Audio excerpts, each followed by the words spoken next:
বন্ধুরা, তোমাদের সবাইকে শুভেচ্ছা ও সুস্বাগতম। আশা করি তোমার বাড়িতে সবাই ভালো আছো এবং সুস্থ আছো। আমিও ভালো আছি। আমার সর্বপ্রথমে আমার পরিচয়টা জেনে নাও। আমি নীলিমা চ্যাটার্জি, সহকারী শিক্ষিকা, ডাংনালিয়া মাধ্যমিক বিদ্যালয়, মাগুরা সদর, মাগুরা। আমি আজকে তোমাদের মাঝে সপ্তম শ্রেণীর বিজ্ঞান বিষয় সম্পর্কে একটু আলোচনা করব। তোমরা সবাই মনোযোগ দিয়ে শুনবে এবং পড়বে, সাথে খাতা কলম নিয়ে বসবে, বই এবং খাতা কলম। আমরা পূর্বের পাঠে রূপান্তরিত মূল সম্পর্কে পড়েছি, তাই তো? মনে আছে সবার? হ্যাঁ, অবশ্য মনে থাকার কথা। তোমাদের মনে তো থাকতেই হবে, বাড়িতে বসে বসে শুধু লেখাপড়াই করবা, আর তো তোমাদের কোনো কাজ নেই। তোমরা কি বলতে পারবা রূপান্তরিত কাণ্ড কোথায় থাকে? সাধারণত কাণ্ড কোথায় থাকে? কাণ্ড সাধারণত মাটির উপরে থাকে, অবস্থান করে। তোমরা কি জানো যে কাণ্ড পাতা, ফুল ও ফল ধারণ করে?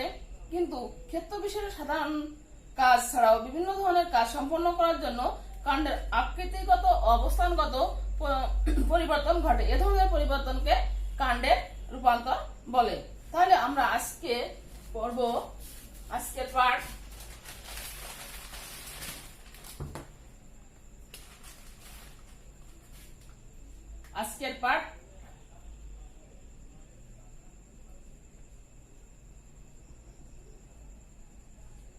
রূপান্তরিত কাণ্ড। রূপান্তরিত কাণ্ড সবাই খাতায় লিখে নাও।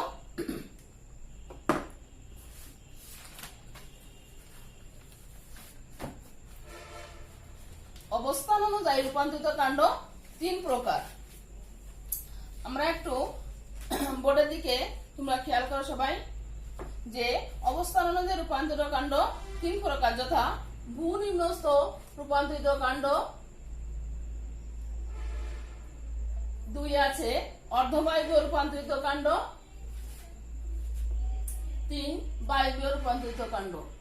তাহলে আমরা রূপান্তরিত কাণ্ড কয় প্রকার জানতে পারলাম? হ্যাঁ, তিন প্রকার। তোমাদের তো সবার ভালোই মনে আছে। রূপান্তরিত কাণ্ড তিন প্রকার। একে ভূনিম্নস্থ রূপান্তরিত কাণ্ড, অর্ধবায়বীয় রূপান্তরিত কাণ্ড এবং বায়বীয় রূপান্তরিত কাণ্ড।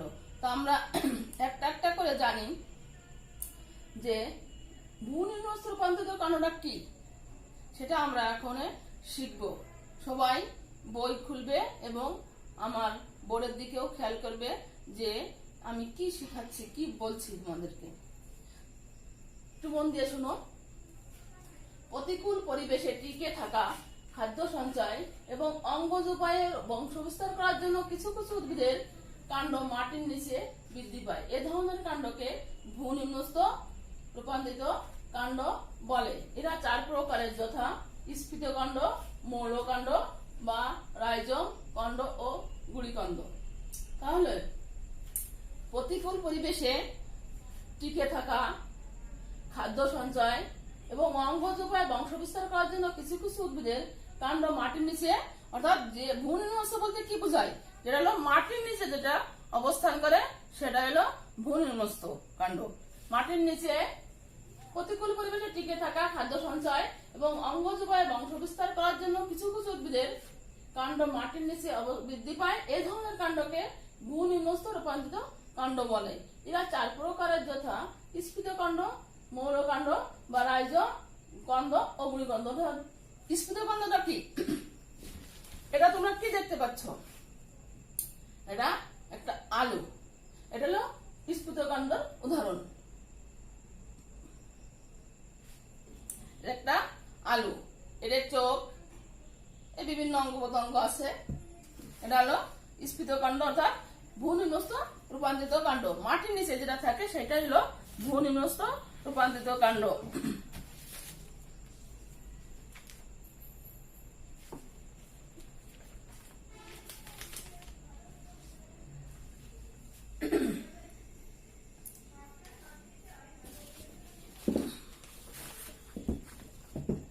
তারপরে মৌলকাণ্ড বা রাইজমটা কি? একটা দেখো, এটা কি দেখা যাচ্ছে? এটা হলো একটা আদা, এটা হলো মৌলকাণ্ড বা রাইজম। এটাও ভূমিন্যস্ত রূপান্তরিত কাণ্ড। 4 প্রকারের এটা একটা প্রকার ভেদ। তারপরে কন্দ। কন্দটা কি? এটা কি দেখতে পাচ্ছ? এটা একটা পেঁয়াজ। তোমরা তো ভালোই চেনো, কারণ পেঁয়াজ তো সবাই খায়, সবসময় লাগে, এই জন্য এগুলো তোমরা ভালো চেনো। একটা পেঁয়াজ, এটা হলো কন্দ।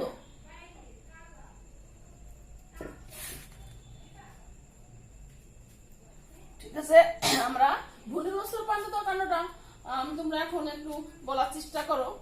হ্যাঁ, সবাই, আমি আশা করি যে সবাই পারবে। ভূমিন্যস্ত রূপান্তরিত কাণ্ড প্রতিকূল পরিবেশে টিকে থাকা, খাদ্য সঞ্চয় এবং অঙ্গজ উপায়ে বংশবিস্তার করার জন্য কিছু কিছু উদ্ভিদের কাণ্ড মাটির নিচে বৃদ্ধি পায়। এ ধরনের কাণ্ডকে ভূমিন্যস্ত রূপান্তরিত কাণ্ড বলে। এরা 4 প্রকারের, তা তো আমরা জানলাম, যথা স্ফীতকাণ্ড, মৌলকাণ্ড বা রাইজম, কন্দ ও গুড়িকাণ্ড। এবার আমরা দেখবো 2 নম্বরে কি আছে, অর্ধবায়বীয় রূপান্তরিত কাণ্ড। নরম কাণ্ডযুক্ত বিরুৎ উদ্ভিদে এক ধরনের বিশেষ শাখা উৎপন্ন হয়। এই শাখাগুলো অঙ্গজ প্রজননের মাধ্যমে নতুন উদ্ভিদের সৃষ্টি করে থাকে। মাটির উপরে বা সামান্য নিচে অবস্থিত এ ধরনের দুর্বল সাহিত্য রূপান্তরিত কাণ্ডকে অর্ধবায়বীয় কাণ্ড বলে। এরা আবার 4 প্রকারের হতে পারে। নরম কাণ্ডবিষ্ট বিরুৎ উদ্ভিদে এক ধরনের বিশেষ শাখা উৎপন্ন হয়। এই শাখাগুলো অঙ্গ প্রজননের মাধ্যমে নতুন উদ্ভিদের সৃষ্টি করে থাকে। মাটির উপরে বা সামান্য নিচে অবস্থিত। মাটির উপরেও থাকতে পারে, এগুলো আবার সামান্য নিচেও থাকতে পারে। এগুলোকে অর্ধবায়বীয় রূপান্তরিত কাণ্ড বলে। যেমন থানকুনি পাতা, বিভিন্ন শাক জাতীয় আর কি, শাক জাতীয় এ ধরনের, যেমন রানার বা ধাবক, স্টোন বা বক্র ধাবক, অবচেক, সাকার বা ঊর্ধ্ব ধাবক। এবার বায়বীয়, শেষেরটা হলো 3 নম্বর পয়েন্ট, বায়বীয় রূপান্তরিত কাণ্ড। বায়বীয় রূপান্তরিত কাণ্ডটা কি? এ সকল কাণ্ড মাটির উপরে স্বাভাবিক কাণ্ডের মতো অবস্থান করে, কিন্তু বিশেষ বিশেষ ধরনের কাজ, যেমন খাদ্য তৈরি, অঙ্গজ প্রজনন, আত্মরক্ষা, আরোহণ ইত্যাদি কাজের জন্য রূপান্তরিত হয়ে থাকে। এরা আবার 4 প্রকারের হতে পারে। এই বায়বীয় রূপান্তরিত কাণ্ড আবার 4 প্রকার হতে পারে।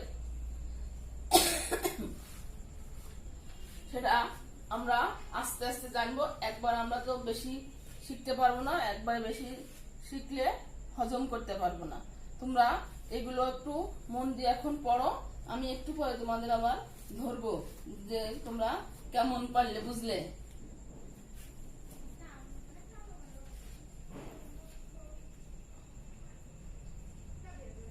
সৃষ্টি করে থাকে মাটির উপরে বা সামান্য নিচে অবস্থিত। এ ধরনের ভূমিন্যস্ত হলো নিচে থাকে রূপান্তরিত কাণ্ডটা, আর অর্ধবায়বীয়তা মাটির উপরেও থাকতে পারে, আবার নিচেও থাকতে পারে। আর বায়বীয়টা এ সকল কাণ্ড মাটির উপরে স্বাভাবিক কাণ্ডের মতো অবস্থান করে, কিন্তু বিশেষ ধরনের কাজ, যেমন খাদ্য তৈরি, অঙ্গজ প্রজনন, আত্মরক্ষা, আরোহণ ইত্যাদি কাজের জন্য রূপান্তরিত হয়ে থাকে। এরা আবার 4 প্রকার হতে পারে। তাহলে তোমাদের আমি এখন যদি কয়েকটা প্রশ্ন করি, তো অবশ্যই পারবে আশা করি। বলতো ভূমিন্যস্ত রূপান্তরিত কাণ্ড কাকে বলে? হ্যাঁ, তোমরা, আমি জানি যে তোমরা পারবে, তোমরা ভালো বলেছো। প্রতিকূল পরিবেশে টিকে থাকা, খাদ্য সঞ্চয় এবং অঙ্গজ উপায়ে রূপান্তরিত বংশবিস্তার করার জন্য কিছু কিছু উদ্ভিদের কাণ্ড মাটির নিচে বৃদ্ধি পায়। এ ধরনের কাণ্ডকে ভূমিন্যস্ত, অর্থাৎ মাটির নিচে যে কাণ্ড থাকে তাকে ভূমিন্যস্ত রূপান্তরিত কাণ্ড বলে। তাহলে তোমরা অর্ধবায়বীয় রূপান্তরিত কাণ্ড বলতে পারবে। আমি আশা করি যে তোমরা মন দিয়ে শুনেছো এবং খাতায় লিখে নিয়েছো, সেই জন্য তোমরা প্রতিটা প্রশ্নই ভালো পারবে। আর বায়বীয় রূপান্তরিত কাণ্ড একই রকম, ওটা হলো পরিবেশের বাইরের প্রতিকূল পরিবেশে উম, এই সকল কাণ্ড মাটির উপরে স্বাভাবিক কাণ্ডের মতো অবস্থান করে, কিন্তু বিশেষ ধরনের কাজ যেমন খাদ্য তৈরি, অঙ্গ প্রজনন, আত্মরক্ষা, আরোহণ ইত্যাদি কাজের জন্য রূপান্তরিত হয়ে থাকে। এরা আবার 4 প্রকার হতে পারে। এতটুকু আমরা বেশি করে একদিনে পড়লে আমাদের হয়তো মনে থাকবে না। তোমরা সবাই আশা করি খাতায় লিখে নিয়েছো এবং বাড়িতে মনোযোগ দিয়ে পড়বে। আর বাড়ির কাজ নাও। বাড়ির কাজ হলো রূপান্তরিত কাণ্ড কত প্রকার, কি কি, এবং প্রত্যেক প্রকারের উদাহরণ সহ সংজ্ঞা দাও। এই প্রশ্নে তোমরা সুন্দর করে খাতায় লিখে নিয়ে আসবে আগামী দিন ক্লাসে। সবাইকে আবারও ধন্যবাদ দিয়ে শেষ করছি আজকের পাঠ। সবাই বাড়িতে ভালো থাকো, সুস্থ থাকো এই কামনায়।